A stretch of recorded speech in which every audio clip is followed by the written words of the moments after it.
चांदवड तालुक्यात तरुणीचा शेततळ्यात पडून मृत्यू झाल्याची घटना घडली आहे।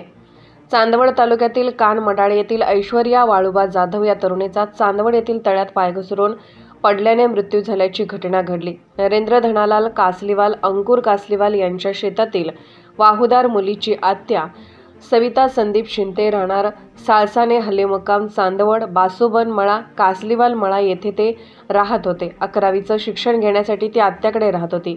सदरील मुलगी काल दिनांक 23/2024 रोजी सकाळी 6:30 दरम्यान शेततळ्याच्या कडेने प्रातःविधीसाठी जात असताना पाय घसरून पडली। मात्र सकाळी कुणाच्याही ते लक्षात आले नाही, परंतु ती घरात का आली नाही हे लक्षात आल्याने सदरील कुटुंबाने शोध सर्वत्र सुरू केली असता सदरील मुलीची चप्पल शेततळ्याच्या कडेला का पडलेली दिसली आणि दुसरी चप्पल शेततळ्यात तरंगताना आढळून आल्याने पाय घसरल्याच्या खुणा दिसल्याने सदरील कुटुंबाने रायपूर येथील शेततळ्याचे लिकेजचे काम करणाऱ्यांना तात्काळ पाचारण केले आणि शेततळ्याचे लिकेज काढणाऱ्यांना पाण्यामध्ये खोलवर पाण्यात उतरवून शोध घेऊन या मुलीला वरती काढून चांदवडच्या उपजिल्हा रुग्णालयात दाखल केले।